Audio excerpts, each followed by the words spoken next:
Dans cet exposé, nous allons traiter du filtrage analogique. Alors, les parties qu'on abordera seront composées comme suite. Tout d'abord, on va faire un rappel sur les nombres complexes. Ensuite, on fera un rappel de la fonction logarithme. On traitera du diagramme de Bode. On verra aussi ce que c'est qu'un papier semi-logarithmique, ce que c'est que le spectre d'un signal, et puis on abordera le vif du sujet, à savoir les filtres. On commencera par les filtres passifs et ensuite on verra les filtres actifs. Des exemples bien sûr. Alors on commence par le rappel sur les nombres complexes. Un nombre complexe Z s'écrit sous la forme A plus JB, avec J au carré est égal à moins 1. Là, on comprend bien qu'il s'agit de l'ensemble complexe C. Le A, c'est la partie réelle, et le B, c'est la partie imaginaire. Si l'on veut représenter le nombre Z dans le plan complexe, alors Z se présentera comme suit, en supposant bien sûr que, par exemple, dans notre cas, que A et B sont strictement positifs. Alors, A, c'est la projection du nombre Z sur l'axe réel, et B, c'est la projection sur l'axe imaginaire. Ce que vous voyez en vert, c'est un vecteur qu'on appellera module de Z. Et l'angle que fait Z avec l'axe réel, cet état, il s'appelle l'argument de Z.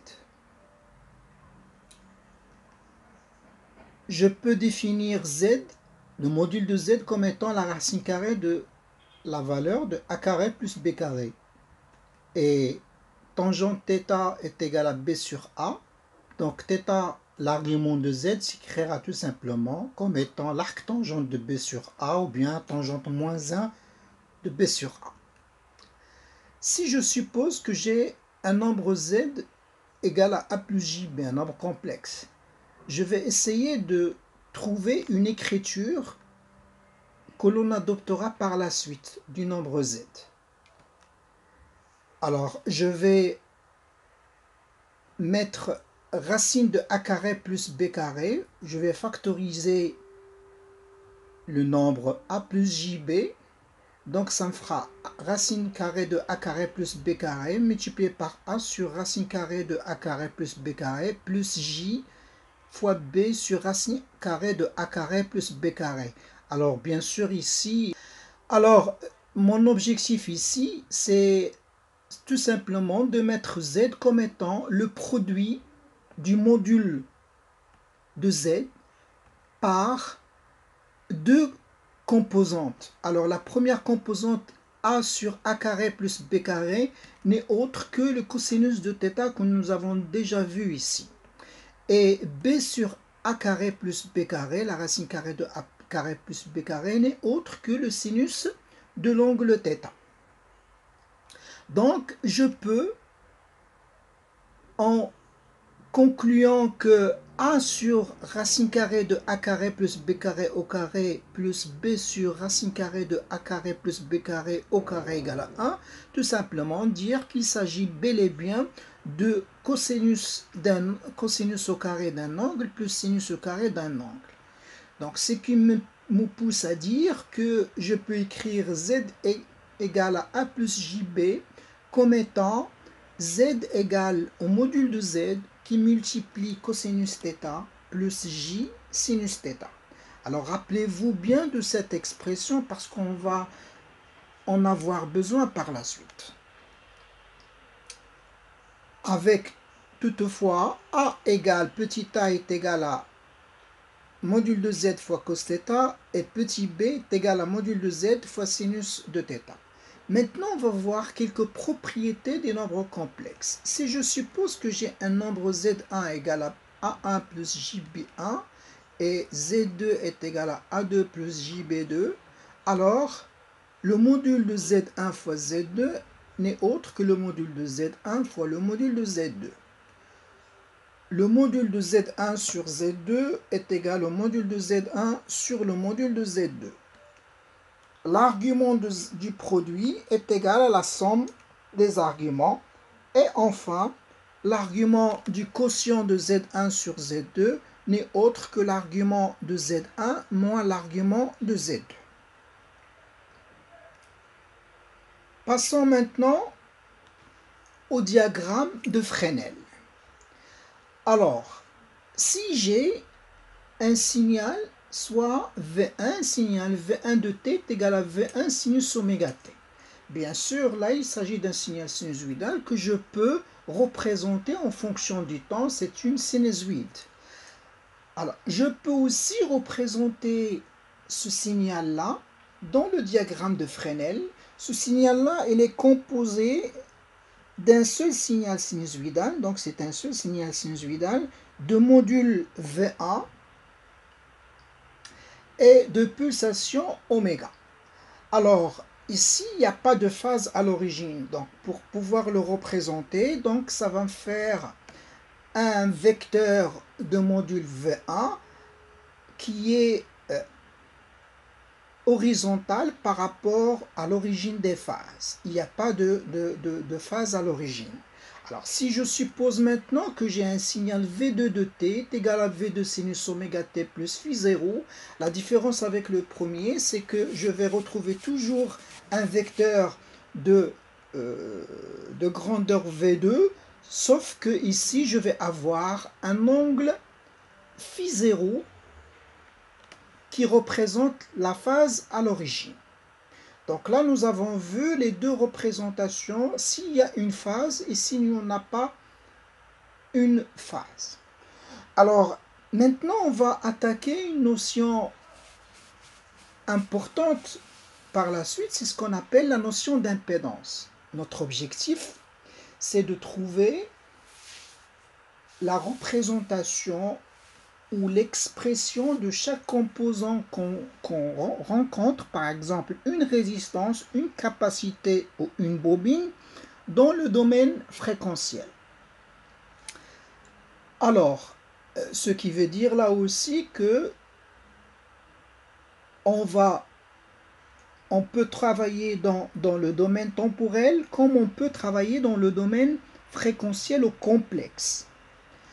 Alors, commençons par la résistance.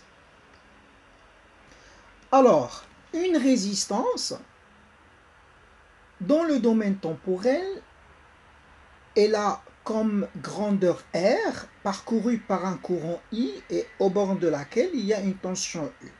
Dans la notation complexe, R, elle a une impédance qu'on appellera impédance ZR, qu'on nommera ZR, parcourue par un courant IR et au bord de laquelle il y a une tension UR. Remarquez ici que j'ai mis des soulignements sur chaque grandeur pour dire qu'il s'agit ici de grandeur complexe. Vous pouvez trouver aussi dans des bouquins des barres, pas au-dessous, mais au-dessus. Alors, mon objectif ici, c'est de trouver l'expression de l'impédance ZR, de ZR, d'accord? C'est ce qu'on va essayer de faire. Alors, dans le domaine temporel, j'ai petit u qui est égal à R fois I. Dans le domaine complexe, j'ai UR égal à ZR fois IR. Alors, si je suppose maintenant que le courant I de t qui traverse la résistance R, elle est égale à I0 sinus oméga t. D'après l'expression ici, je vais avoir U de t est égal à R I0 sinus oméga t. Alors, faisons la représentation de Fresnel des deux grandeurs, I et de U. Alors, on commencera par le I, donc ça me donnera un vecteur de grandeur I0 de valeur I0 et puis une tension U qui est égale à R fois I0. Alors, d'après l'expression ici complexe UR égale à ZR fois IR, je peux déterminer ZR. Alors, ZR, elle est égale à UR sur IR. Alors,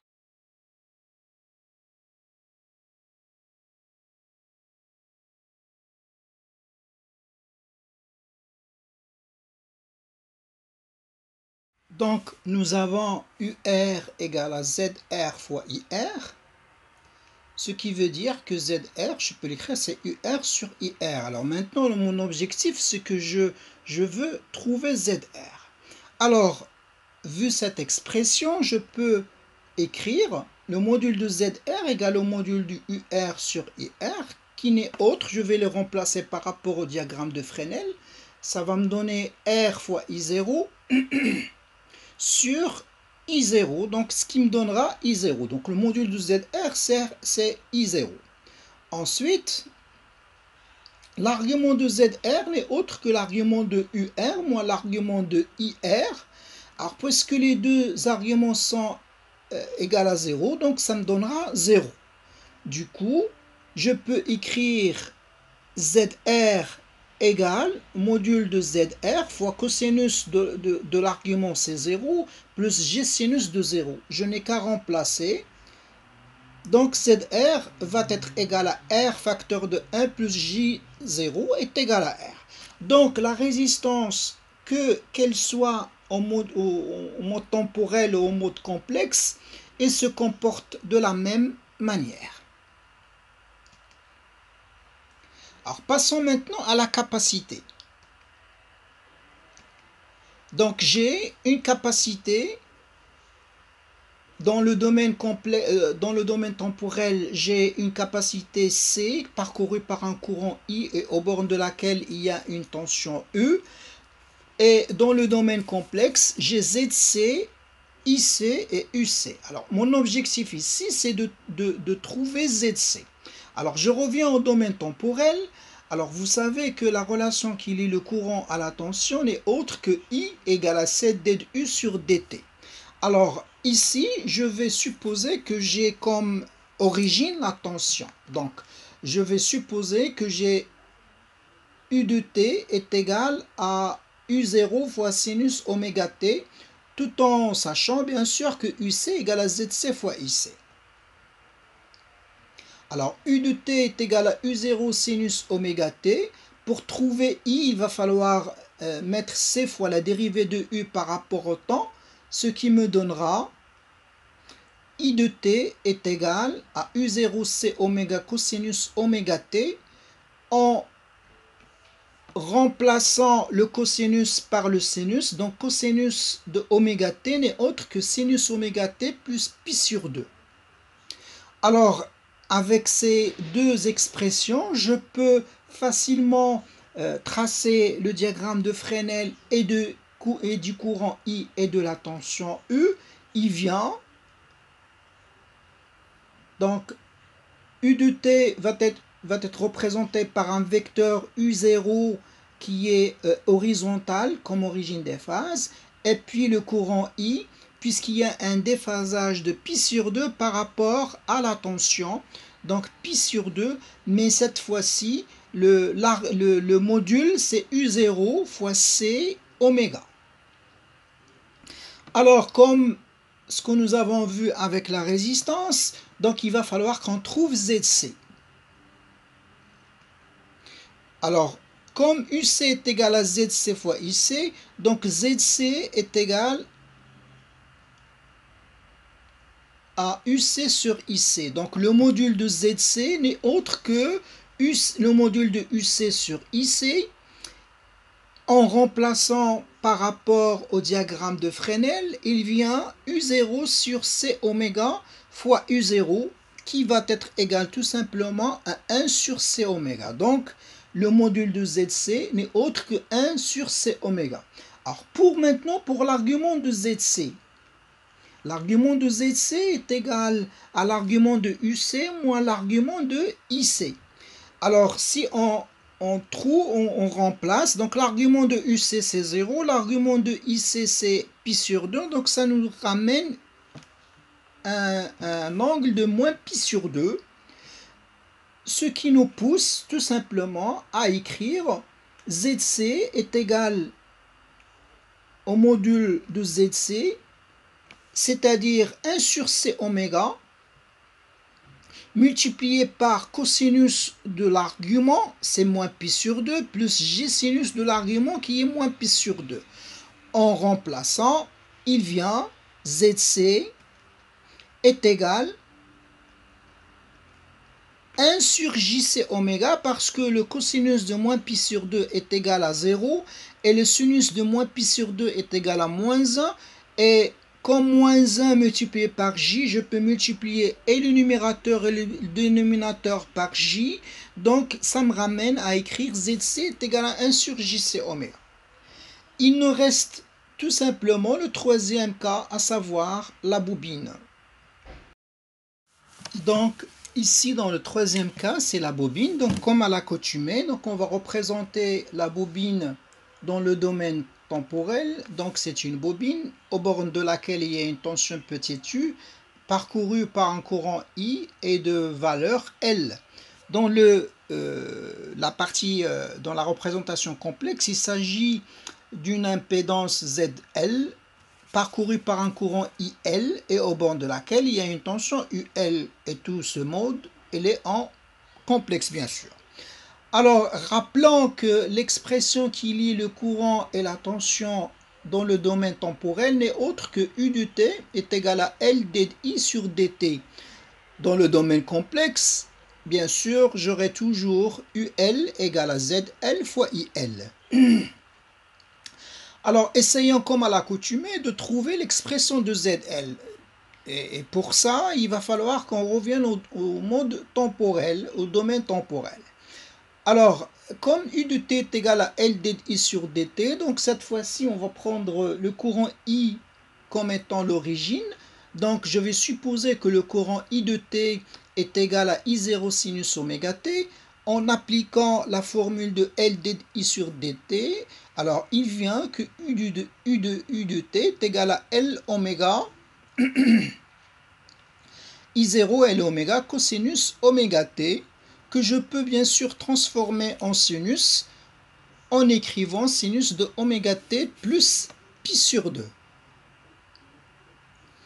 Alors, ce que je vais essayer de faire maintenant, c'est de représenter et le courant I et la tension E en Fresnel, dans le domaine complexe. Donc, je commence par le courant. Donc, le courant, c'est un vecteur de grandeur I0, d'accord. Et la tension, et là, je vais la représenter avec un vecteur de valeur I0 L oméga, mais cette fois-ci déphasé par rapport à l'origine de pi sur 2. Ce qui me pousse à dire tout simplement que ZL, le module de ZL n'est autre que I0 L oméga sur I0, ce qui me donne L fois oméga. Pour ce qui est de l'argument, donc l'argument de ZL n'est autre que l'argument de UL moins l'argument de IL, qui n'est autre que pi sur 2. Ce qui revient à écrire ZL en complexe. ZL est égal au module de ZL fois cosinus de pi sur 2 plus J sinus de pi sur 2.